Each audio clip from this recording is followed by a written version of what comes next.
जय राधा माधव जय कुंज बिहारी। जय राधा माधव जय कुंज बिहारी। जय गोपी जमुना जय गिरिवरधारी। जय गोपी जमुना जय गिरिवरधारी। जय राधा माधव जय कुंज बिहारी। यशोदनन्दन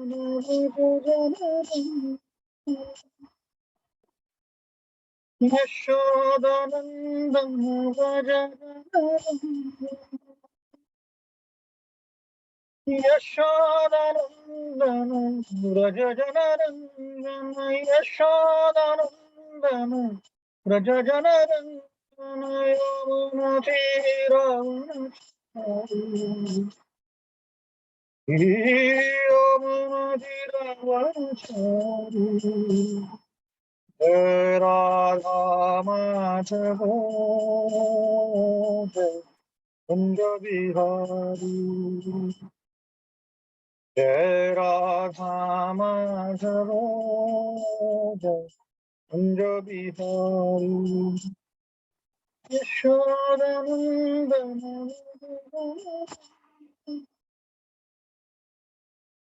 यशोदनन्दन व्रज जनरञ्जन। यशोदनन्दन व्रज जनरञ्जन। यशोदनन्दन व्रज जनरञ्जन यमुनतीरवनचारि।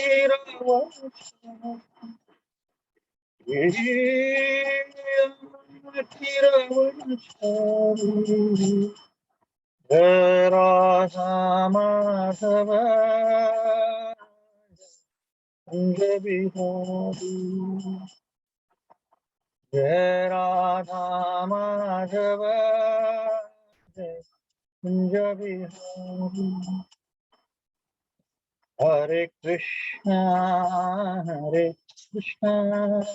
कृष्ण कृष्ण हरे हरे हरे हरे राम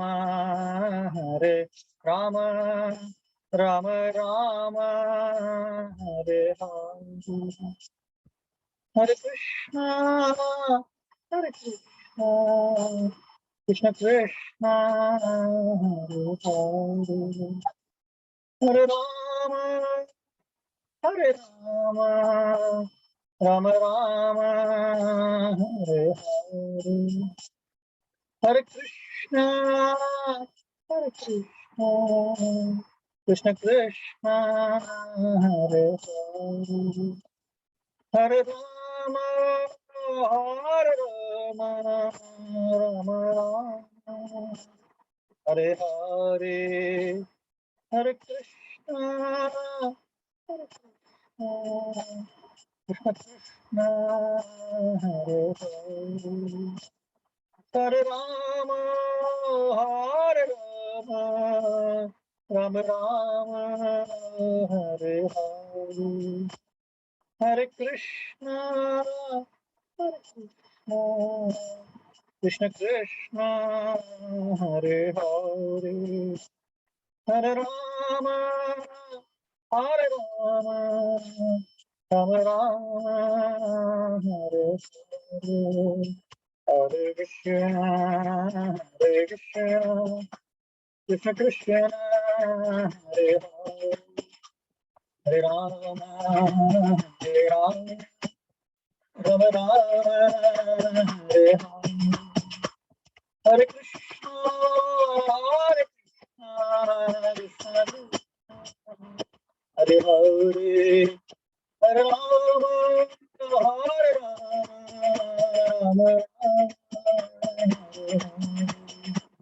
हरे Krishna Krishna Krishna Hare Hare Hare Ram Ram Ram Hare Hare. Deva Vrindavan Chandra Radha Vrindavan Chandra Radha. Deva Bihari Radha Bihari Radha. Jai Radhe Radhe Jai Radhe. Shri Radhe Nitai Gaur Hari Bol Hari Bol Nitai Gaur Hari Bol Jai Jai Prabhu Prabhupada Prabhupada Prabhupada Jai Jai Prabhupada Gurudev Gurudev Gurudev Jai Jai Gurudev. प्रणाम संकीर्तन की जय, श्रीपाद की जय। ओम ज्ञानतिमिरन्धस्य ज्ञानाञ्जनशलाकया चक्षुरुन्मिलितं येन तस्मै श्रीगुरवे नमः। श्रीचैतन्यमनोभीष्टं स्थापितं येन भूतले स्वयं रूप कदा मह्यं ददाति स्वपदान्तिकं। वन्देऽहं श्रीगुरु श्रीयुतपदकमलं श्रीगुरुं वैष्णवांश्च। श्रेयोपं सागरजातां सहगण रघुनाथामृतं तं सजीवम् साधवयितं सावधूतं परिजनसहितं कृष्णचैतन्यदेवं श्रीराधा कृष्णपादान् सहगणललिता श्रीविशाखान्वितांश्च। नमो विष्णुपादाय कृष्णप्रेष्ठाय भूतले श्रीमते भक्तिवेदान्त स्वामिनीति नामिने। नमस्ते सारस्वते देवे गौरवाणी प्रचारिणे निर्विशेष शून्यवादी पाश्चात्य देशतारिणे। जय श्री कृष्ण चैतन्य प्रभु नित्यानंद श्री अद्वैत गदाधर शिवासादि गौर भक्तवृंद। हरे कृष्ण कृष्ण कृष्ण हरे हरे, हरे राम राम राम हरे हरे। मुखं करोति वाचालं भंगुं लंघयते गिरिं यत्पादमहं वन्दे श्रीगुरो दीनतारिणम्।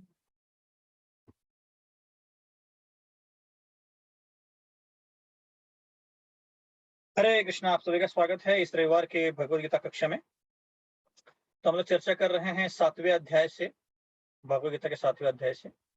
और तो किसी को याद है पिछली बार हमने क्या क्या चर्चा किया था, कौन से श्लोक के ऊपर चर्चा हुआ था?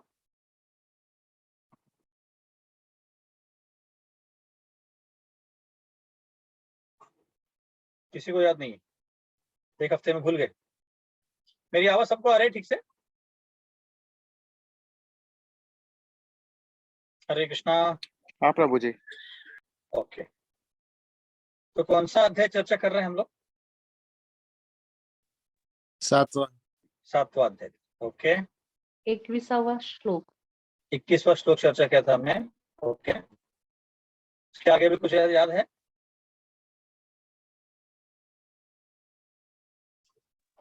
उपासना और भक्ति के बारे में ओके, उपासना और भक्ति में क्या फर्क होता है माता जी?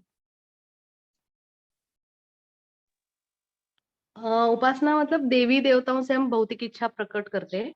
Okay. और जो भक्ति है हम भगवान की भक्ति करते हैं, जहाँ भौतिक इच्छा उनका कुछ ये नहीं रहता, मतलब सिर्फ भक्ति करते हैं।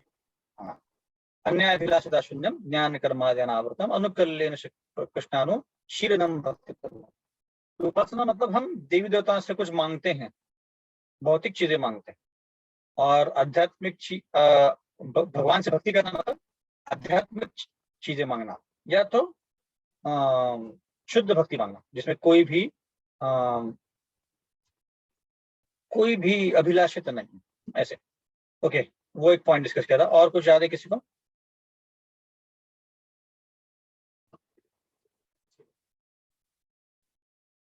बस इतना एक ही पॉइंट चर्चा किया था हमने 1.5 घंटा पिछली बार, और कुछ चर्चा नहीं हुआ। प्रभु जी, आपने बताया था कि जो देवताओं से हमें फल मिलते हैं वो क्षणिक होते हैं, और श्री कृष्ण से डायरेक्ट मांगेंगे तो वो आध्यात्मिक होते हैं, ये भी बताया था। Very good, thank you Radha माता जी। हमें तो इसीलिए किसकी भक्ति करनी चाहिए? देवी देवता की ना? नहीं, श्री कृष्ण की। कृष्ण की भक्ति करनी चाहिए। जो हमें देवी देवताओं से मिलता है वो क्षणिक होता है, इसी दुनिया में वो खत्म हो जाने वाला है, कंटिन्यू नहीं होगा, है ना? क्योंकि जो भी हम देवी देवताओं से मांगते हैं वो भौतिक है। भौतिक मतलब इस दुनिया का है, गाड़ी बंगला बीवी हस्बैंड जो भी है। और उसके कारण जो भी मिलता है इसी दुनिया में खत्म हो जाने वाला है। तो इसीलिए हमने देवी देवता के पास नहीं जाना चाहिए। मैंने एक उदाहरण दिया था, किसी को याद है? इस उदाहरण से हम समझ सकते हैं कि अगर कोई कृष्ण के पास जाता है तो क्या मिलता है, और अगर देवी देवताओं के पास मिलता है तो क्या मिलता है? किसी को याद है उदाहरण? प्रभु जी, वो सिगरेट वाला जो छोटा बच्चा हाँ, दिखा। Very good, very good, very good. Hmm. तो अगर कोई पान शॉप में जाता है, माता जी बताइए, आपको याद है पूरा? आपने बताया था कि अगर पान शॉप वाला उस बच्चे को जानता है हम्म, कि वो अगर सिगरेट ले रहा है तो वो उसके पिता को कंप्लेन कर देगा या उसको डांट के भगा देगा। लेकिन करेक्ट, अगर वो उसे नहीं जानता है तो वो देवताओं जैसा हो गया, वो उसे जो मांगेगा वो दे देगा उसको। ये करेक्ट, बताया था। Correct, correct, hmm. Very good, thank you माता जी। तो अगर कोई पान शॉप वाला जानता है उस लड़के को तो वो डांट देगा और माता पिता को बता देगा, जो कृष्ण की तरफ। और अगर वो जानता नहीं है उस लड़के को तो क्या करेगा वो उसको सिगरेट जो भी है दे देगा उसका। देवी देवता का भी ऐसे ही है। देवी देवता खुद ही भगवान की उपासना कर रहे हैं या भक्ति करने का प्रयत्न कर रहे हैं। तो उनको अगर कोई प्रार्थना करता है कि मुझे ये गाड़ी चाहिए, बंगला चाहिए, सुख संपत्ति घर आवे, कष्ट मिटे तन का, ऐसा कोई बोलेगा तो देवी देवता क्या करते हैं, तुरंत ही उसको देते हैं, क्योंकि उनको डिस्टर्बेंस नहीं चाहिए होता है ना, ऐसा। ओके, तो हमने ये पे चर्चा किया था कि भगवान, अच्छा और कोई पॉइंट याद है किसी को? 2 पॉइंट तो ज्यादा बाहर आ गए, पद्मजा माता जी और राधा माता जी से, बाकी लोग सब भूल गए हैं। और क्या क्या चर्चा हुआ है?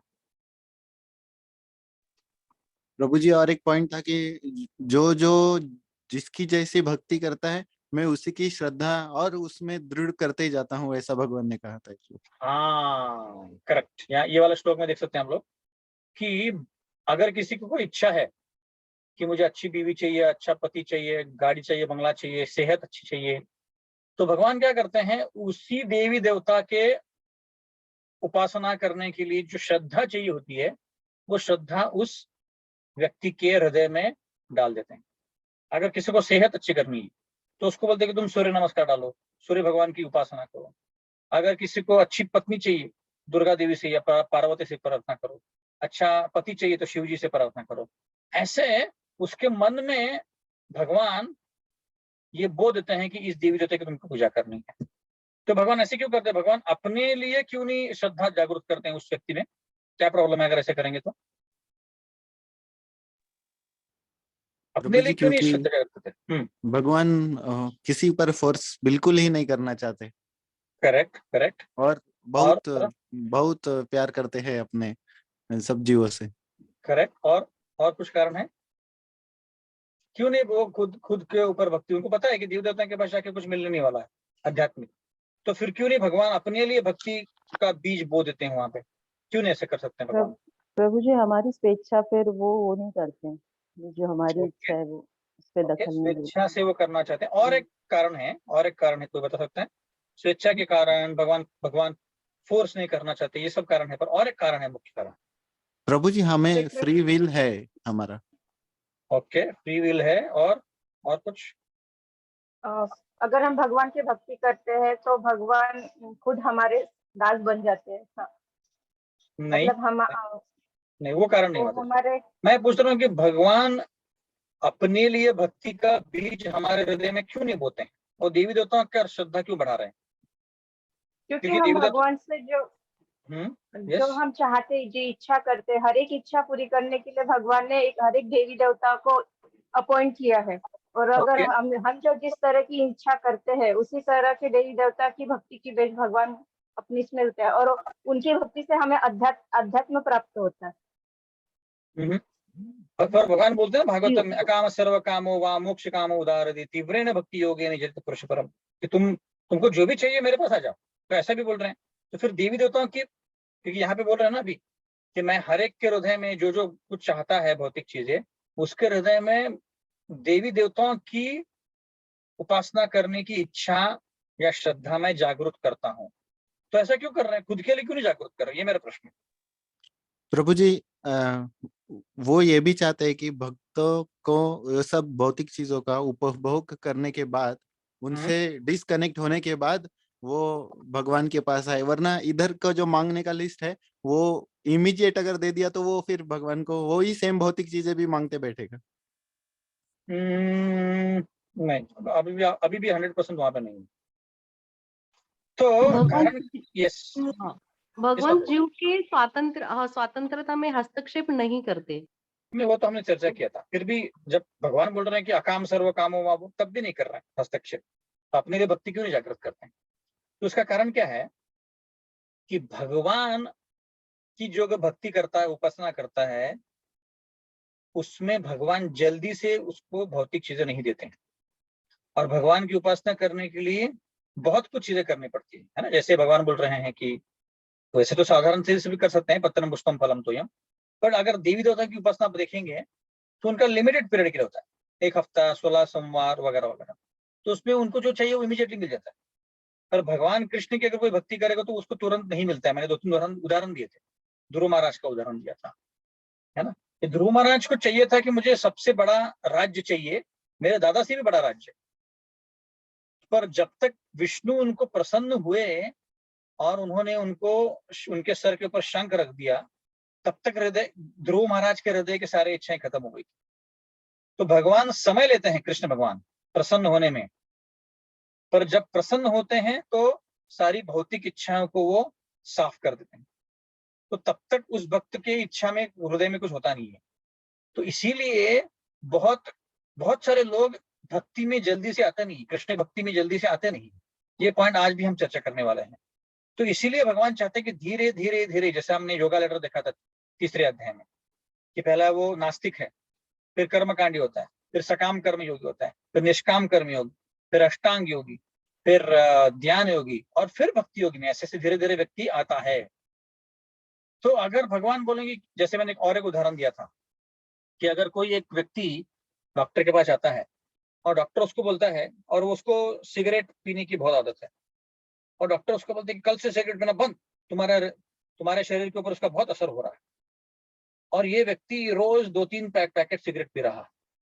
तो व्यक्ति बोलेगा कि नहीं नहीं नहीं, मैं ऐसे कैसे बंद कर सकता हूँ, 2-3 पैकेट तो मैं पीता हूँ, हाँ, तो मैं तुरंत से नहीं बंद कर सकता। तो डॉक्टर बोलेगा नहीं नहीं नहीं, तुमको बंद करना ही पड़ेगा।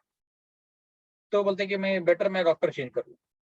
और एक डॉक्टर के पास आता है, डॉक्टर बोलता है कि देखो तुम कितने पीते हो, 2 सिगरेट पीते हो, 2 पैकेट पीते हो, कल से सिर्फ 1 पैकेट।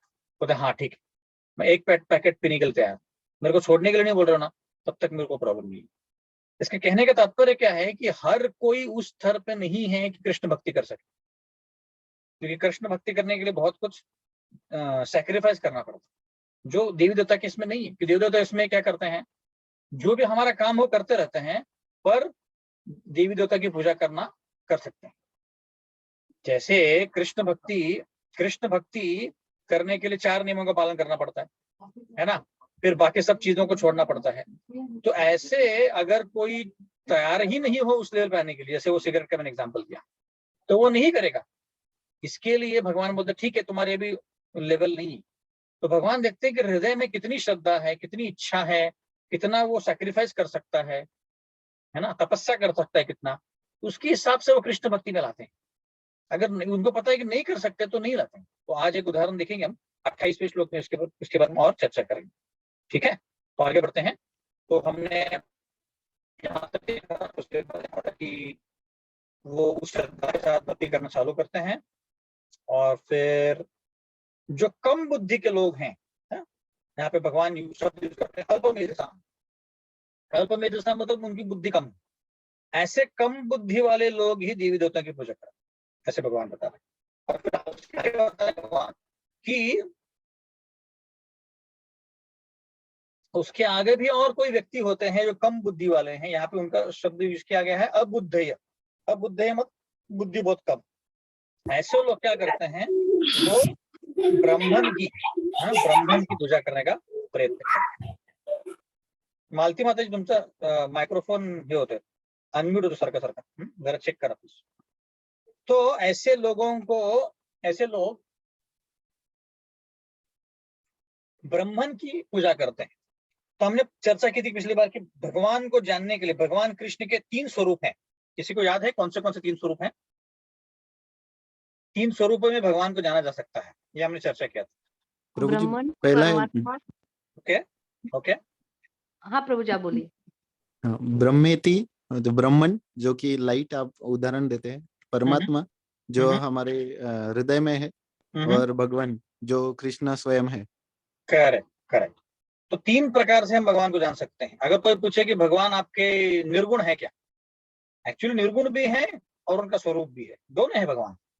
भगवान जो है वो ऐसे देखा जाए तो इस दुनिया में कोई भी चीज निर्गुण और स्वरूप में हो नहीं सकती।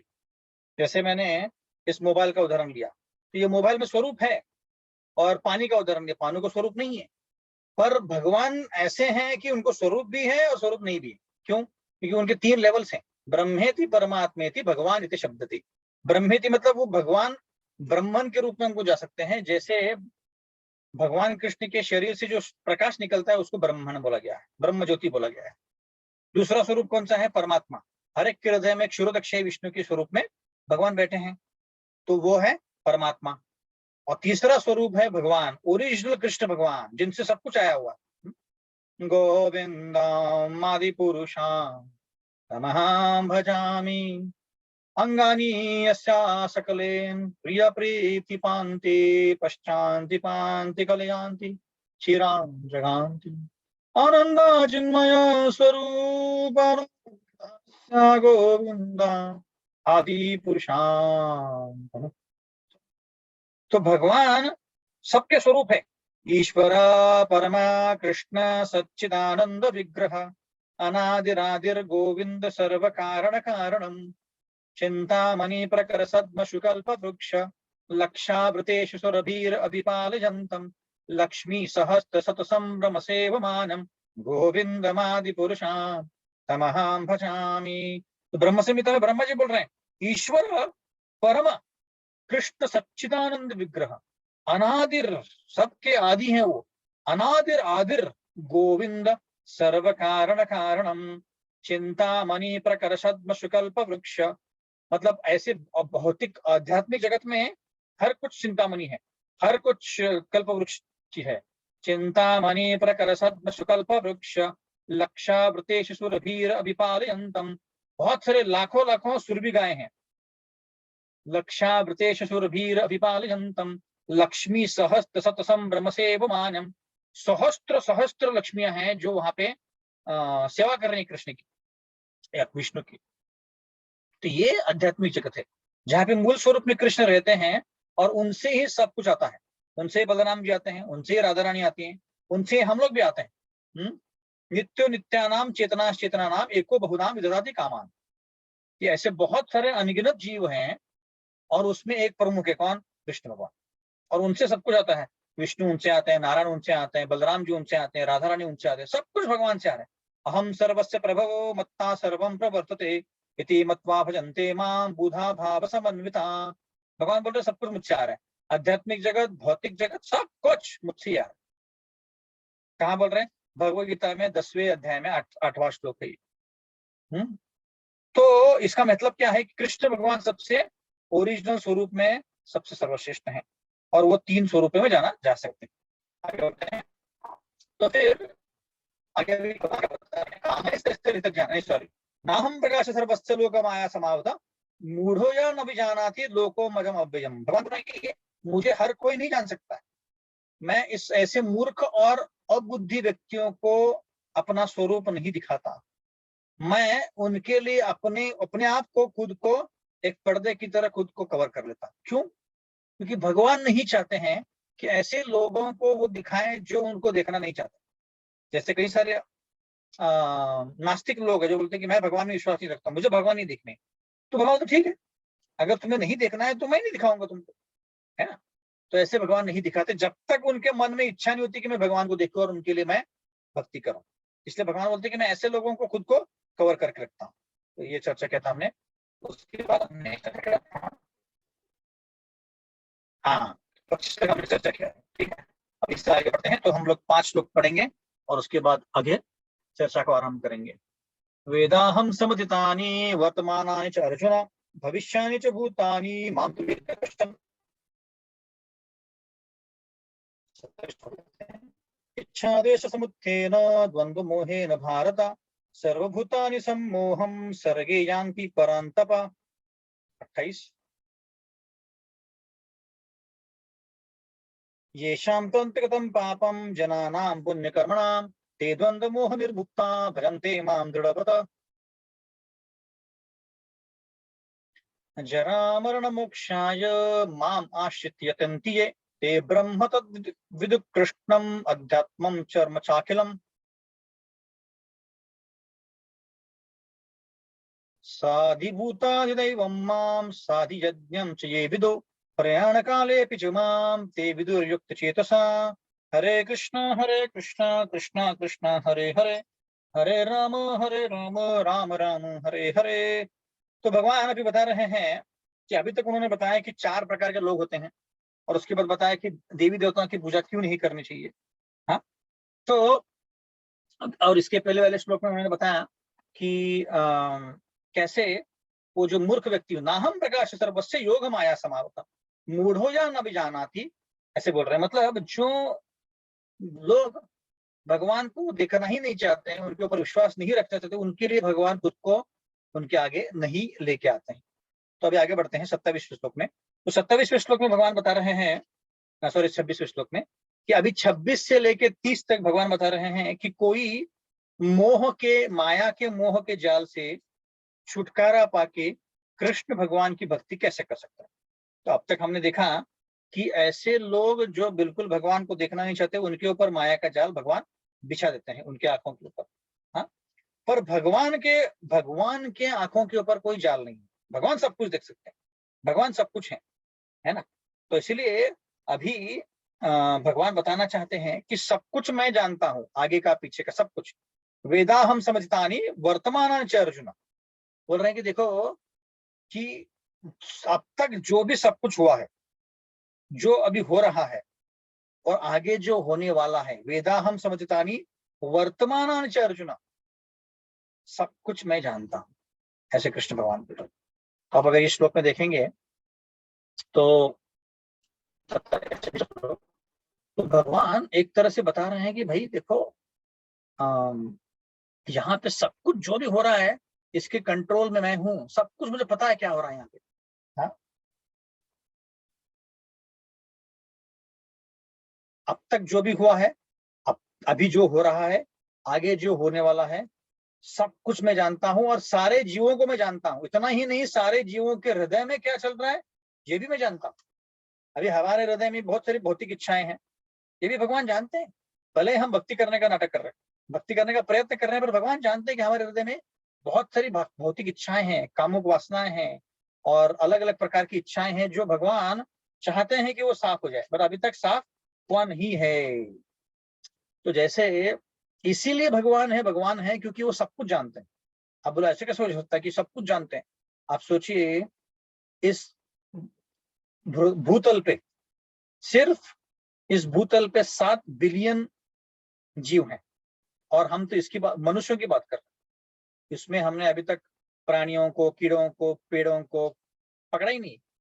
वो अगर पकड़ेंगे तो बहुत सारे बिलियन लोग हो जाएंगे, और हम ये बात कर रहे हैं सिर्फ भूमि की, अर्थ प्लेनेट की। ऐसे तो लाखों करोड़ों प्लैनेट्स हैं, और ऐसे तो करोड़ों ब्रह्मांड हैं। तो हम ऐसी इतने बड़े नंबर की बात कर रहे हैं, अनगिनत बड़े नंबरों की बात कर रहे हैं जितने जीव हैं, और भगवान बोल रहे हैं कि ये मैं सबको जानता हूं, एक एक करके सबको जानते हैं भगवान।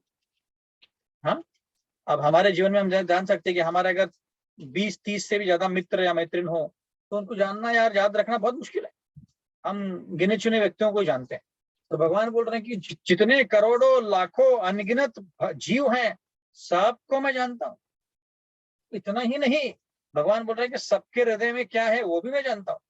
सबने पीछे क्या किया है, आगे क्या करने वाले हैं, और अभी क्या कर रहे हैं, सब कुछ भगवान को पता। कैसे पता? क्योंकि भगवान सबके हृदय में बैठे हैं ना, सीसीटीवी कैमरे के स्वरूप में। तो इसलिए भगवान सब जानते हैं कि आपकी इच्छा क्या है, आपके मन में क्या है, आपने क्या किया है पिछले जन्मों में, अभी क्या करने वाला है, सब कुछ भगवान को जानते। इसलिए तो भगवान है वो। तो कई सारे लोग बोलते हैं अरे कृष्ण मतलब कौन है, ये तो माया का एक स्वरूप है, उनको कोई स्वरूप नहीं है बिल्कुल भी, वो ब्रह्म ज्योति से आए हैं। तो इससे हम समझ सकते हैं कि भगवान के लिए बोल रहे हैं कि ऐसे जीवों को मैं बिल्कुल अपना दर्शन नहीं देता हूं, पर मुझको वो अफेक्ट नहीं करता है, मैं सब कुछ जानता हूँ। तो अर्जुन को बोलते हैं कि देखो मैं सब कुछ जानता हूँ, बट मुझे कोई जानता नहीं। ऐसे कैसे कि मुझे कोई नहीं जानता? क्योंकि कृष्ण भगवान खुद ही अनगिनत है, उनकी जो शक्तियां हैं अनगिनत है, परस्य शक्तिर विवदीय श्रूयते स्वाभाविक जनक क्रिया सब। बोल रहे भगवान की मेरी अनगिनत शक्तियां हैं, जैसे लहरें होती हैं समंदर में, उतनी मेरी शक्तियां हैं, और मेरी लीलाएं अपरंपार हैं, लीला अनंत हैं। अभी भगवान ने कुछ लीलाएं की तो और भी भगवान की लीलाएं आपने गिन लिया। ऐसा बोला गया शास्त्रों में कि अगर अनंत शेष जो हैं उनके हजारों मुख हैं, हजारों मुखों से वो अगर भगवान कृष्ण की तारीफ करना चालू कर दें, चिरातन काल के लिए बोल रहे हैं हम लोग, 1-2 दिन के लिए, 1-2 साल के लिए नहीं, चिरातन काल के लिए अगर वो भगवान की तारीफ, भगवान कृष्ण की तारीफ करना चालू कर दे, तब भी खत्म नहीं होगा, क्योंकि उनकी लीला कंटिन्यूस चलती रहती है। उनके अलग अलग अवतार, अलग अलग लीलाएं, अलग अलग जो चीजें हैं कंटिन्यूस चल रही है। उनके गुण बढ़ रहे हैं, उनके लीला बढ़ रहे हैं, सब कुछ बढ़ रहा है। तो भगवान क्या है? अनंत है। हाँ? तो अभी मुझे बताइए कि हम में और भगवान में ऐसा क्या फर्क है जिससे भगवान को पिछला याद है पर हमें याद नहीं है? ऐसी कौन सी एक चीज है जिसके कारण हम समझ सकते हैं कि भगवान को सब कुछ याद हो सकता है पर हमें याद नहीं हो सकता, इस एक चीज के कारण? कोई बता सकता है? सबको प्रश्न समझ में आ गया?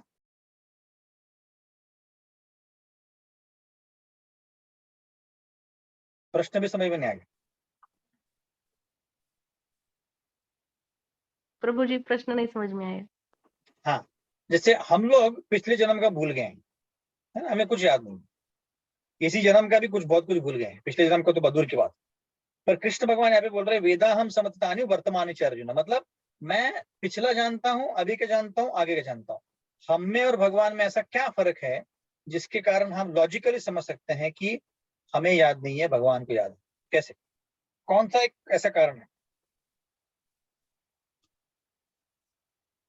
और श्री कृष्ण भगवान ने लाखों साल पहले सूर्यदेव विश्ववान को गीता बताई थी, फिर वापस कुरुक्षेत्र पर अर्जुन को बताई। ओके ओके, वो एक कारण है, बट एक बहुत मुख्य कारण है जिससे हम समझ सकते हैं कि हाँ भाई ये कैसे है ना, कि हमें याद रहना मुश्किल ही नहीं, नामुमकिन है, पर भगवान को ऐसा होता है ऐसे। प्रभु जी हम लोग माया से ग्रस्त हैं, इस वजह से। माया से ग्रस्त हैं, ओके। और कुछ? और कुछ किसी? भौतिक हमारा शरीर भौतिक शरीर है, भगवान का आध्यात्मिक। ओके, जय श्री माता, थोड़ा उसको एक्सटेंड करेंगे। हमारा शरीर भौतिक है तो क्या हुआ? भौतिक है तो शरीर भौतिक है तो क्या हुआ? आप एकदम क्लोज है जय श्री माता जी। तो याद नहीं रहता है प्रभु जी, स्मृति कलयुग में स्मृति शक्ति नष्ट हो जाती है जल्दी। प्रभु जी हम बार बार जन्म लेते हैं और बार बार मरते हैं। हाँ, परफेक्ट आंसर है। Yes. हम लोग बार बार जन्म ले रहे हैं और मृत्यु हो रहा है हमारा, जिसका मतलब है कि इस जन्म में जो भी मुझे याद है मैं अगले जन्म में याद नहीं रहेगा, क्योंकि हमारा शरीर जो है भौतिक है, हमारा शरीर आध्यात्मिक नहीं है। पर भगवान जब अवतरित होते हैं, अवतार लेते हैं, वो शरीर धारण नहीं करते हैं, भौतिक शरीर धारण नहीं करते हैं, वो ओरिजिनल स्वरूप में आते हैं, सच्चिदानंद स्वरूप में आते हैं, और वो शरीर त्याग नहीं करते हमारे जैसा। इसीलिए उनको याद है, हमें याद नहीं है, क्योंकि हम लोग अपना पिछला शरीर भूल गए हैं, तो हमारा जो मेमोरी है वो उसी में रह गया। तो आप बोल सकते नहीं, पर प्रभु जी आप ही ने बताया कि भौतिक शरीर तो छोड़ दिया, बट हमारा जो स्थूल शरीर है या सूक्ष्म शरीर है उसमें तो मेमोरी रहती है, तो हमें क्यों याद नहीं है? कोई उत्तर दे सकता है? ये प्रश्न समझ में आ गया सबको अभी? हाँ या ना? हाँ या हाँ तो बोलो, ना तो बोलो। नहीं? ओके हाँ प्रभु। ओके, वापस मैं रिपीट करता हूँ। जैसे राधा माता जी ने बोला कि हम लोग बार बार जन्म लेते रहते हैं, पिछले जन्म में जो हमने जो शरीर धारण किया तो अभी नहीं है, कोई और शरीर है, वो भौतिक शरीर था, ये भी भौतिक शरीर है, अगला जन्म भी हो सकता है कि भौतिक शरीर ले। तो भौतिक शरीर का लिमिटेशन है कि हम उसी जन्म में उसको याद कर सकते हैं, अगले जन्म में याद नहीं होता है, क्योंकि उसको हम त्याग कर देते हैं। कृष्ण भगवान आध्यात्मिक शरीर धारण करते हैं, इसलिए उनको शरीर त्याग करने की जरूरत ही नहीं। यहाँ तक तो सबको समझ में आ गया। अभी प्रश्न ये है, हमने जब कोर्स किया था तो उसमें हमने चर्चा की थी कि हमारा जो मेमोरी होता है वो हमारे सूक्ष्म शरीर, बुद्धि, मन और अहंकार, उसमें होता है, खासकर मन में होता है। तो अगर हम ये शरीर त्याग कर रहे हैं तो मन तो वहीं पे है, मन तो कहीं जा नहीं रहा है, मन तो हमारे साथ अगले जन्म में आएगा, तो फिर हमें क्यों याद नहीं होता है? तो मेरा ही जो आर्गुमेंट है मैं आपको वापस दे रहा हूँ कि अगर हम शरीर त्याग कर रहे हैं फिर भी मन तो चेंज नहीं कर रहे हैं, तो फिर हमें अगले जन्म में पिछले जन्म का याद क्यों नहीं होता है? ऐसे मैं एज्यूम करता हूँ कि सबको अभी प्रश्न समझ में आ गया। मन भी तो भौतिक ही है प्रभु जी ना। हाँ, पर मन सूक्ष्म है, इसलिए उसमें मेमोरी है। इसीलिए हम देखते हैं कि पास्ट लाइफ मेमोरीज करके कंसेप्ट होता है कि पिछले जन्मों का कई बच्चों को याद होता है। क्यों? क्योंकि भले ही मन भौतिक है, उसमें मेमोरी है, तो हमें क्यों याद नहीं है फिर? प्रभु जी मन तो रहता है लेकिन आत्मा नहीं रहती साथ में ना। आत्मा के बिना एक शरीर कैसे रहेगा प्रभु? आत्मा है इसलिए शरीर है। आत्मा तो किसी दूसरे शरीर में प्रवेश कर जाती है। हाँ, तो उसके साथ साथ मन और बुद्धि अहंकार भी साथ में आता है। सेम मन बुद्धि अहंकार आपके साथ आता है अगले शरीर में। हरे कृष्णा प्रभु जी। जस्ट रूपल माता। हाँ प्रभु जी, हम लोग कॉन्शियस माइंड और सबकॉन्शियस माइंड इस पे ज्यादा ध्यान नहीं देते और उसको बढ़ावा नहीं देते। नहीं मतलब प्रभु जी शायद हमारे इतने सारे जन्म हो चुके हैं कि सबको याद कर पाना मुश्किल है। किस जन्म का माया याद के रहेगा? प्रभाव से प्रभु जी? नहीं। और कोई आंसर देना चाहेगा? ये हमने डिवाइस में चर्चा किया था इसके बारे में कि हमें अपना पिछला जन्म याद क्यों नहीं है। प्रभु जी वो तो भगवान ने स्वयं ही वैसा मतलब सेटिंग करके रखा है, क्योंकि हम जो 6 अनर्थ लेकर आए हैं, अगर हमें याद रहा तो फिर तो हम और वो बदले की भावना, इसने ये वो ऐसा उसमें उलझे रहेंगे, इसलिए वो कंट्रोल में रखने के लिए। करेक्ट, परफेक्ट आंसर है ना। तो हमारे जो मन है, मन में एक्चुअली पिछले जन्मों के सारे मेमोरी है, पर हमें याद नहीं है। क्यों? क्योंकि भगवान ने ऐसा अरेंजमेंट किया है कि देखो भाई, इसी दुनिया में आप अगर देखोगे, इसी जीवन में देखोगे तो इतनी सारी चीजें हैं, हम याद नहीं। कई बार हम एक व्यक्ति से मिलते हैं तो कहाँ देखा इसको, याद ही नहीं रहा है, तो ऐसा सोचते हैं हम लोग, क्योंकि हमने कहीं देखा है, हमने उनके साथ वार्तालाप भी किया, पर हमें याद नहीं आ रहा है ना। तो अभी प्रॉब्लम क्या है कि अगर हमें पिछले जन्मों का कई मिलियंस एंड मिलियंस मतलब लाखों करोड़ों हमने जन्म लिए हैं, वो याद आएगा तो बदले की भावना आएगी, किसी के लिए नफरत आएगी, और हम समझ नहीं पाएंगे कि इसी जन्म में मिले कि पिछले जन्म में मिले हैं, तो कॉम्प्लिकेट हो जाएगा जीवन। इसीलिए भगवान नहीं चाहते कि हम अपना जीवन कॉम्प्लिकेट करें। इसीलिए भगवान भले ही मेमोरी है बट वो हमें याद नहीं दिलाते हैं। जैसे एक हार्ड डिस्क करके होता है कंप्यूटर में, तो उसमें अगर आप उसमें इंडेक्स निकाल दो, जैसे बुक का होता है इंडेक्स, वैसे एक हार्ड डिस्क का इंडेक्स होता है। इंडेक्स निकाल दो तो पूरा जो डेटा है वो गया, उसका कुछ काम नहीं। वैसे पिछले जन्मों का पूरा इंडेक्स भगवान निकाल देते ताकि हम शांति से रह के इसी जीवन का एंजॉय कर सके। है मेमोरी, पर उसको एक्सेसिबल नहीं है। जैसे कृष्ण भगवान का शरीर जो है आध्यात्मिक है, तो बिल्कुल मेमोरी इरेज नहीं होती है, एक्सेसिबल होती है। पर हमारा भौतिक शरीर है और भगवान नहीं चाहते कि हम इसी भौतिक शरीर के अलग अलग जन्मों के चीजें याद करके हम परेशान हो जाए। इसीलिए भगवान क्या करते हैं कि वो बोलते हैं कि ठीक है भाई, इसी जीवन का तुमको मेमोरी चाहिए। तो आप प्रश्न उठता है फिर कि कुछ कुछ बच्चों को कैसे याद होता है? तो कुछ कुछ बच्चों को ऐसे याद होता है क्योंकि भगवान चाहते हैं कि कुछ प्रूफ यहाँ पे भी छोड़े कि हम आत्मा है, शरीर नहीं। तो ये प्रूफ दिखाने के लिए कुछ कुछ बच्चों के लिए ये मेमोरी होती है ऐसे। ठीक है, सबको समझ में आ गया? आगे बढ़े। प्रभू जी पण कसं आपण अगोदरच्या जन्माचं जे आपले म्हणजे साथसंगत असते, आपण त्याच याच्यामध्ये आपण अटॅचमेंट आपली राहते की आपले परिवार किंवा मित्र आपल्याला जे भेटणारे असतात ते त्या लाईननीच असतात की आपण त्यांच्या असं वाटतं की आपण आपल्या हे खूप पहिल्यापासून यांच्याशी संबंध आहे, म्हणजे ते रिलेशन तसं कंटिन्यू राहतं का? हो सकता है, वो डिपेंड करता है। बहुत बार ऐसे होता है कि हमने पिछले जन्मों से जिसमें मिला था, मिलते हम लोग, और हमारा आदान प्रदान अच्छा हुआ था, तो उन्हीं लोगों से वापस मिले और हमारा इमीडिएट जो फ्रीक्वेंसी है, केमिस्ट्री है, मैच हो जाए। ऐसा होता है, बट जरूरी नहीं है, डिपेंड करता है हर एक की कर्मा के ऊपर और बहुत कुछ फैक्टर पर। बट ऐसा होता है कि एक व्यक्ति से हम कई सालों से जानते हैं उसको, बट उसका हमारा मैच नहीं होता है, पर एक आध व्यक्ति मिलता है जो क्षणों में हम लोग उसको हमारा फ्रीक्वेंसी मैच होता है। ऐसा हो सकता है। ठीक है, ओके। और क्या प्रश्न है?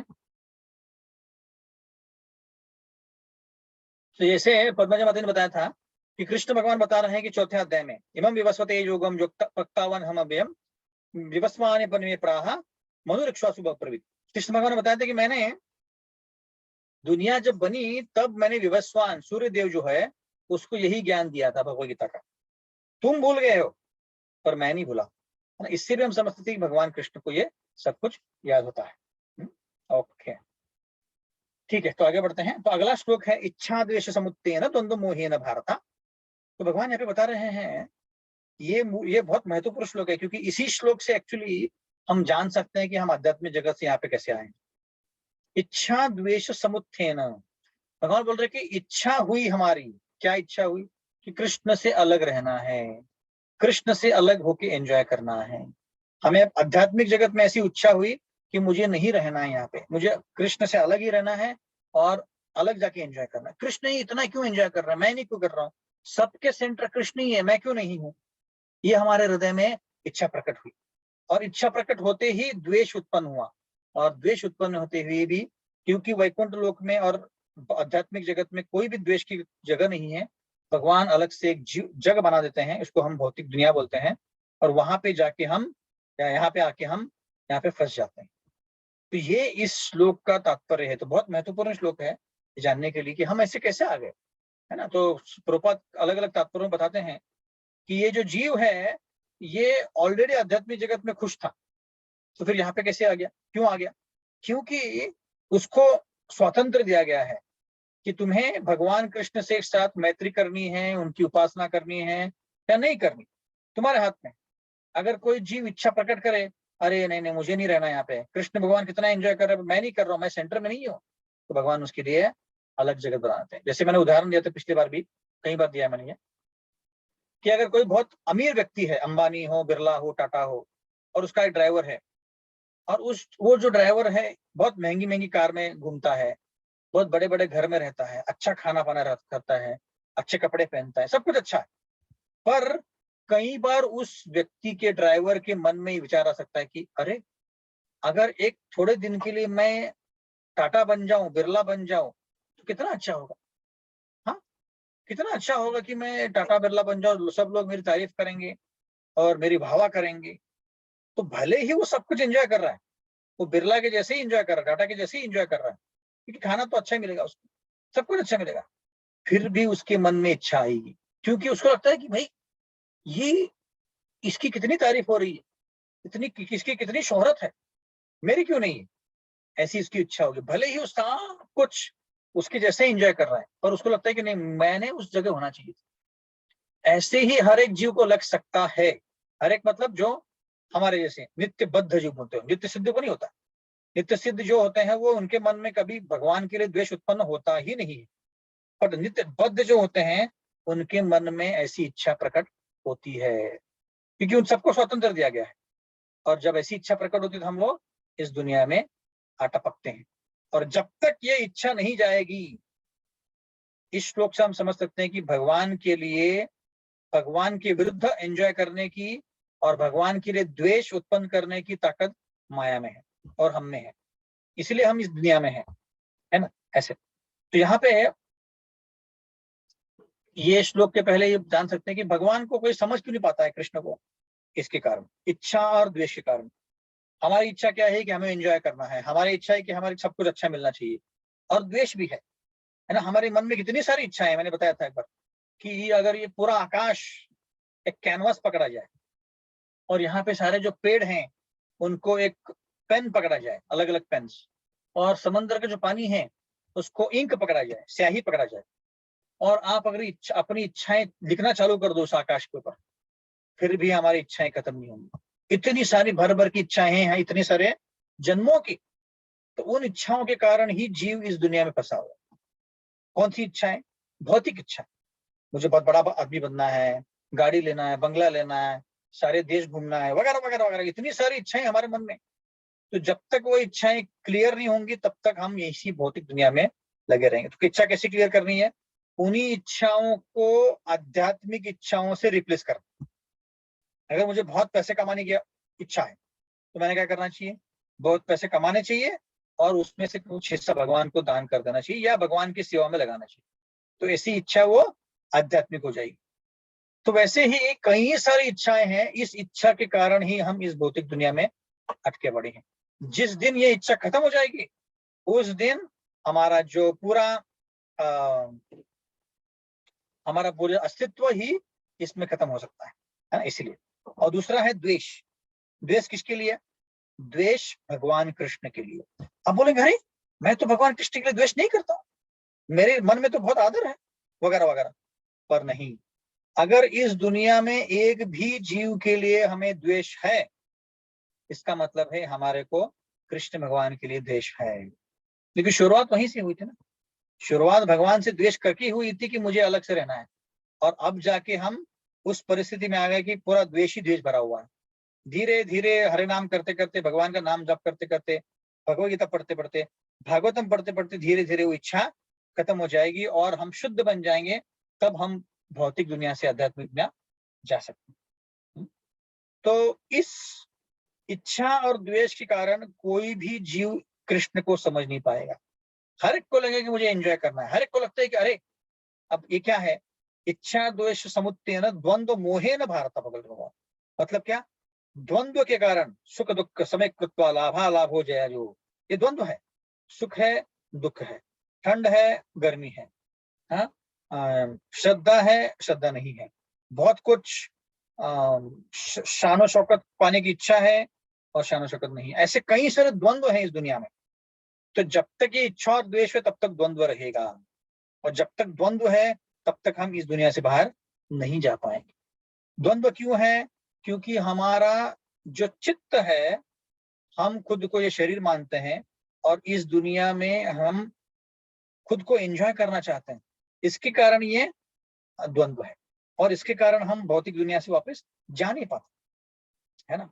तो जितना हम खुद को भगवान का दास नहीं मानेंगे, खुद को एंजॉयर मानेंगे, भोक्ता मानेंगे, तब तक ये इच्छाएं जाएंगे नहीं, तब तक हम इसी दुनिया में पड़े रहेंगे, यहीं पे पड़े रहेंगे, ऐसा। तो इसीलिए ये जो डिल्यूजन बोलते हैं इसको, डिल्यूजन मतलब मोह। जीव का मोह क्या है? जीव का मोह है कि मैं शरीर हूँ, मुझे एंजॉय करना है, मुझे लोगों ने शोहरत देना चाहिए, मुझे अप्रिशिएट करना चाहिए, ये क्या है? मोह है। इस मोह से बाहर निकलेंगे तभी हम जा पाएंगे। ओके, आगे बढ़ते हैं। तेषां त्वन्तगतं पापं जनानां पुण्यकर्माणां ये द्वंद्व मोह निर्मुक्ता भजन्ते माम दृढ़व्रत। तो अगर ऐसा है तो भगवान की भक्ति कौन कर सकता है भाई? तो कृष्ण भगवान बोल रहे हैं कि देखो भाई, जिस व्यक्ति के मन के जो सारे पाप खत्म हो गए हैं, है ना, और उसके सारे पापों के रिएक्शन खत्म हो गए हैं, और पिछले जन्मों में जिसने बहुत पुण्य किया है, और जिसके हृदय से मोह पूर्णता नष्ट हो गया है, ये शाम तो अंतगतम पापम जनानाम पुण्य कर्माणाम। अंतगतम पापम मतलब उसके सारे पापों के जो रिएक्शन है खत्म हो गए, और वो पुण्यवान व्यक्ति है। जनानाम पुण्य कर्माणाम ते द्वंद्व मोह निर्मुक्त्वा, मतलब उनके हृदय के द्वंद्व और मोह खत्म हो चुके हैं। ते द्वंद्व मोह निर्मुक्त्वा, खत्म हो गए। ऐसे लोग मेरी दृढ़ता से भक्ति करते हैं। भजन्ते माम दृढ़ व्रत। तो ये भी बहुत महत्वपूर्ण श्लोक है समझने के लिए कि कौन कृष्ण की भक्ति कर सकता है और कौन नहीं कर सकता है। इस दुनिया में हम सब फंसे हैं इस मोह में, और उसके कारण हम भक्ति नहीं कर पा रहे हैं। तो क्यों नहीं कर पा रहे हैं? कई सारे भक्त हैं, कई सारे लोग इस भक्ति में आते हैं, पर वो भक्ति में जोड़ नहीं पाते हैं, कई बार बीच में ही अटक जाते हैं। क्यों? क्योंकि हमें सबको फिलॉसफी पता है, अरे नहीं कृष्ण भगवान से भक्ति करनी है, हम एंजॉय नहीं करना है, कृष्ण की सेवा में सब कुछ लगाना है, फैमिली से अटैच नहीं होना है, इस दुनिया से अटैच नहीं होना है, कोई भी पदवी से अटैच नहीं होना है, अन्याभिलाषिता शून्यम ज्ञान कर्मादि अनावृतम, सब कुछ पता है। पर जीव फिर भी भक्ति में कोई भी अभिलाषा के बिना कर्तृत्व कर नहीं पाता है। क्यों? क्योंकि उसके पिछले जन्मों के पापों के रिएक्शन अभी तक खत्म नहीं हुए हैं। तेषाम तो अंतगतम पापम अभी तक नहीं हुआ है, इसके लिए उसके हृदय में अभी भी बहुत सारी इच्छाएं हैं जो पूरी करना चाहता है, और उसके लिए भक्ति वो भजन्ते माम दृढ़व्रत नहीं कर पाता है। जैसे सारे भक्तों को पता है 4 नियमों का पालन करना है, जो 16 माला जप करने हैं, एकादशी व्रत करना है, भगवतम रोज पढ़ना है, भगवद गीता रोज पढ़नी है, सब कुछ पता है, पर भक्त सीरियसली उसको ले नहीं पाता है। जपा के समय एकदम अटेंटिव जपा करना है, सबको पता है, पर नहीं पता है। क्यों? क्योंकि हमारे जो पिछले जन्मों के कर्म हैं, पाप हैं, उससे हम पूरी तरह से मुक्त नहीं हो पाए हैं, इसके कारण, है ना। जैसे मैंने बताया था कि 4 नियमों का पालन करना है, तो कई सारे भक्तों को बहुत आसान हो जाता है, तुरंत ही चाय कॉफी दे दे, मांस मच्छी खाना छोड़ दे, दारू छोड़ दे, गैम्बलिंग छोड़ दे, तुरंत कर लेते हैं कुछ कुछ। पर कुछ कुछ भक्तों को बहुत समय लगता है, कुछ कुछ भक्तों को बहुत समय लगता है और वो नहीं कर पाते। एक बार एक शिष्य थे महाविष्णु महाराज के, तो वो महाविष्णु महाराज को बोल रहे थे कि महाराज मैं कितना प्रयत्न कर रहा हूँ पर मैं अंडा दे नहीं पा रहा हूँ, अंडा मतलब अंडा खाना मैं छोड़ नहीं पा रहा हूँ। तो महाराज ने उसको कई बार समझाया, 6 महीना, 1 साल, 2 साल हो गए, तो महाराज मैं सब कुछ और त्याग कर सकता हूँ और ये मैं अंडा त्याग नहीं कर सकता। तो महाराज ने उसको एक बार फोन किया और बोला, रोज फोन करते थे उसको महाराज, हिज होलीनेस महाविष्णु महाराज, और बोलते थे कि तुम मुझसे प्रेम करते कि नहीं करते? बोलते हाँ महाराज मैं करता हूँ, तो तुम्हें अंडा छोड़ना पड़ेगा। ऐसा करते करते करते 6 महीने तक वो रोज फोन करते थे महाराज, और उसके कारण वो 6 महीने के बाद व्यक्ति ने अंडा खाना छोड़ दिया। तो क्यों नहीं छोड़ पा रहा था? क्योंकि उसके पिछले कर्म उसको अलाउ नहीं कर रहे थे, पिछले रिएक्शन जो थे अभी भी उसके हृदय में थे और उसके कारण वो जल्दी छोड़ नहीं पा रहा था। तो महाराज ने प्रेम दिखा दिखा के उससे वो छुड़वाया। ऐसे कई भक्तों को होता है, मैंने देखा था न्यूजीलैंड में एक भक्त थे, अंग्रेजी भक्त थे, तो वो आते थे मंदिर में, जपा करते थे, बाकी सब करते थे, पर उनसे सिगरेट पीना छूट नहीं रहा है। बहुत सालों तक सिगरेट पी रहे थे। हम ये भी देखते हैं भक्तों से कि कांदा लहसुन नहीं छोड़ पाते हैं, चाय कॉफी नहीं छोड़ पाते हैं, 4 नियमों का पूरी तरह से अच्छे से पालन नहीं कर पाते हैं। क्यों? क्योंकि पिछले जन्मों के जो रिएक्शंस हैं अभी तक पूरी तरह से गए नहीं। इवन भक्ति में हम देखते हैं कि लोगों को पता है कि मूवी नहीं देखना चाहिए, कोई भी क्रिकेट मैच नहीं देखना है, फुटबॉल मैच नहीं देखना है, टीवी नहीं देखना है, पता है, पर फिर भी क्यों त्याग नहीं कर पाते? क्योंकि पिछले जन्मों के रिएक्शन अभी तक गए नहीं है। मेरा एक ऑफिस का भक्त है, लगभग 2005 से उसको जानता, 15 से जानता उसको, 15 नहीं और उससे भी पहले, तो लगभग 9-10 साल हो गया। और हम जब कॉग्निजन में पूर्णानंद प्रो भी आते थे, हम सेशन लेते थे, तो वो भी आता था और मेरे ही टीम में था वो। तो तब से लगभग 8-9 साल से मैं उसको बता रहा हूँ कि इस दुनिया में और कोई सुख नहीं है, दुखालय में शाश्वत है, तुम जपा करो, भगवद गीता पढ़ो, भागवतम पढ़ो, पर अभी भी वो 4-5 माला ही कर रहा और क्लासेस में नहीं आ पा रहा है, सब कुछ नहीं कर पा रहा है। क्यों? क्योंकि पिछले जन्मों के पाप अभी तक नष्ट नहीं हुए हैं, इसलिए सब कुछ वो त्याग नहीं कर पा रहे हैं। हम में से कई सारे भक्त हैं वो अभी तक 16 माला नहीं आए।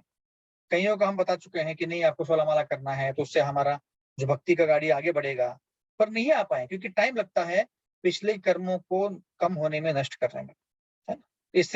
इसका मतलब ये नहीं है कि हमने बोला कोई बात नहीं है, पिछले कर्म अभी तक गए नहीं है, मैं बाद में करूंगा, नहीं। जब हमें ये पता चल जाए कि भक्ति करना कितना अर्जेंट है, तब से हमने भक्ति को झट से पकड़ लेना चाहिए और दृढ़ता से भजनते माम दृढ़ वर्त लेना चाहिए कि मैं भक्ति करूंगा और उसको छोड़ के रहूंगा, ऐसे। और वैसे ही कॉग्निजेंस के कई सारे एम्प्लॉइज थे जहां जो क्लासेस में आते थे और बीच में निकल जाते थे, उनको अच्छा लगता था सुनना, पर वो आगे गाड़ी नहीं बढ़ती थी क्योंकि पिछले जन्मों के पाप अभी तक खत्म नहीं हुए हैं। हाँ, मैंने देखा है, मंदिर में भी देखा है, कई सारे लोग सालों से, 10 साल से मंदिर में रोज आ रहे हैं, गुरु पूजा करते हैं, अटेंड करते हैं, निकल जाते हैं, या संध्या आरती करते हैं, अटेंड करते हैं, निकल जाते हैं, आते हैं, प्रसाद लेते हैं, निकल जाते हैं, पर एक माला नहीं कर पाते, भक्ति में नहीं जुड़ पाते हैं। क्यों? क्योंकि पिछले जन्मों के पाप अभी तक निकले नहीं। एक दिवाकर प्रभु करके एक भक्त हैं जो हमारे घर के सामने ही रहते हैं, मतलब दूसरे अपार्टमेंट, तो उनका खुद का शॉप है, कई सालों से भक्ति में आ रहे हैं, मंदिर में आ रहे हैं, बट भक्ति में जुड़ नहीं पाए अभी तक, पूरी तरह से जुड़ नहीं पाए अभी तक। वो घर उनके जो शॉप में है, अंडे बेचते हैं, सिगरेट बेचते हैं, सब कुछ करते हैं, पता भला कि पता है कि ये नहीं करना है, फिर भी रिएक्शन है, फिर भी पिछले जन्मों के पापों के रिएक्शन है जिसके कारण वो नहीं छोड़ पाते ऐसे। ओके, तो ये इसका कारण है। हरे कृष्णा प्रभु जी। यस माता जी। तो प्रभु जी, फिर जो अभी तक जुड़ ही नहीं पा रहे, मतलब कितना भी बोला, तो फिर उनके पिछले जन्म के पाप कर्म कम होने के लिए फिर क्या करना है फिर? हाँ, तो हमने क्या करना है, उनके लिए प्रार्थना करनी है, उनके लिए जप करना है, एक्स्ट्रा माला करेंगे हम, प्रार्थना करेंगे तो वो पाप कम हो जाएंगे उनके लिए। अगर उनके बर्थडे के दिन या कोई भी दिन, एकादशी के दिन, उनके लिए भगवदगीता पढ़ सकते हैं आप, पूरा भगवदगीता। तो ये सब करने से उनको पुण्य मिलता है और फिर वो उस रिएक्शन से दूर हो जाते हैं, फिर वो भक्ति में आ सकते हैं ऐसे। ठीक है,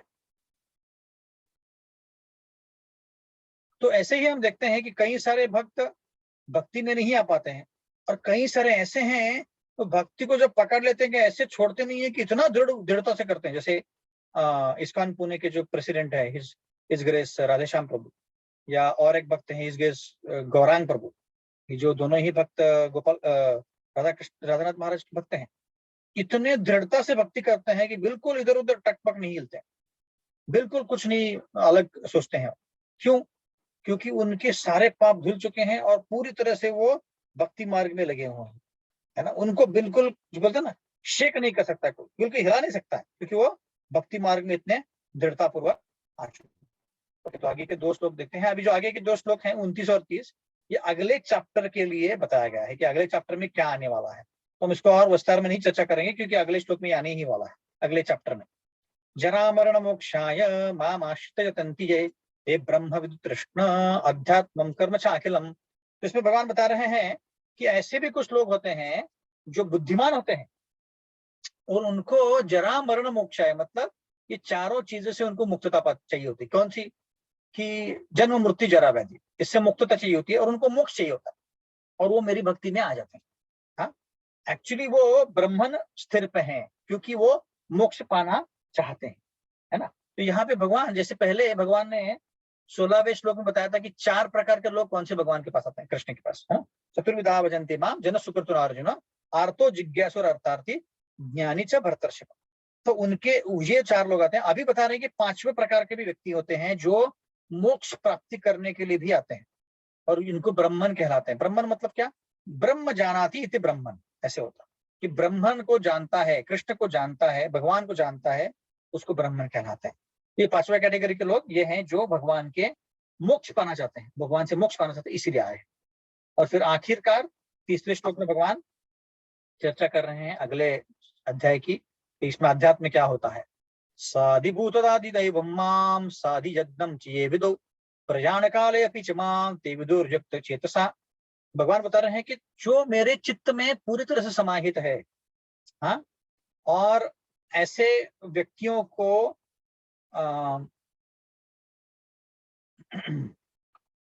अब वो 5 प्रकार की चीजों के बारे में यहाँ पे चर्चा कर रहे हैं भगवान।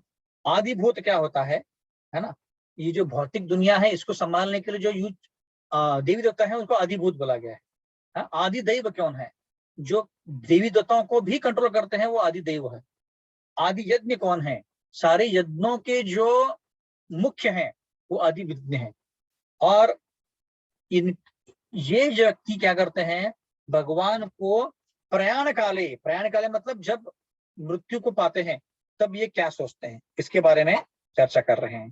तो अगले अध्याय में हम चर्चा करने वाले विस्तार में ये 5 चीजें क्या हैं, आदिभूत, आदि दैव, आदि यज्ञ, वैसे आगे 5 चीजें क्या है। और प्रयाण काले मतलब जब मृत्यु के समय आता है तब हमने क्या सोचना चाहिए जिसके कारण हम भक्ति में अच्छे से दृढ़ता पूर्वक रह सकते हैं। तो आज हमने चर्चा किया है कि 3 श्लोकों की चर्चा की है हमने। पहला कि कृष्ण भगवान सबको जानते हैं, वेदा हम समझतानी वर्तमानानि च अर्जुन, इसके बारे में चर्चा किया कि भगवान सब कुछ जानते हैं, पिछला, अगला, आगे का। और हमने ये चर्चा किया कि हम क्यों नहीं भगवान के जैसा पीछे वाला याद कर सकते हैं, क्योंकि हमारा जन्म मृत्यु होता रहता है और शारीरिक जो भौतिक जो शरीर है हम पाते रहते हैं, इसके कारण हमें याद नहीं रहता। पर भगवान कृष्ण जो हैं उनका आध्यात्मिक शरीर है, वो कभी भी भौतिक शरीर धारण नहीं करते, इसलिए उनको सब कुछ याद है। फिर हमने चर्चा किया तेषां तो अंतर्गतम पापम जनानां पुण्य कर्माणां ते द्वंद्व मोह निर्मुक्ता भजन्ते माम दृढ़व्रता। उसके पहले ये चर्चा किया कि इच्छा द्वेष समुत्थेन द्वंद्व मोहेन भारत, कि ऐसे लोग इच्छा और द्वेष के कारण ही इस दुनिया में फंसे हुए हैं। इच्छा और द्वेष के कारण ही हम इस भौतिक दुनिया में आए हैं और इच्छा और द्वेष के कारण ही हम इस दुनिया में फंसे हुए हैं। अगर हमको यहाँ से बाहर निकलना है तो भौतिक इच्छाओं को और द्वेष को खत्म करना पड़ेगा। फिर हमने चर्चा किया कि तेषां तो अंतर्गतम पापम जनानां पुण्य कर्माणां, कि भाई जो लोगों के पाप कर्म पूरी तरह से नष्ट नहीं हुए हैं वो भक्ति में दृढ़ता पूर्वक भक्ति नहीं कर सकते हैं, उनके पाप कर्म को खत्म करना पड़ेगा। हरे कृष्णा। तो हम ये भी विराम देते हैं, किसी को कोई प्रश्न है तो पूछ सकते हैं।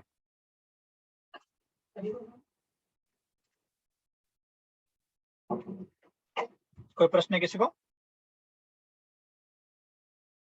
सबको समझ में आ गया? किसी को बिल्कुल समझ में नहीं आया?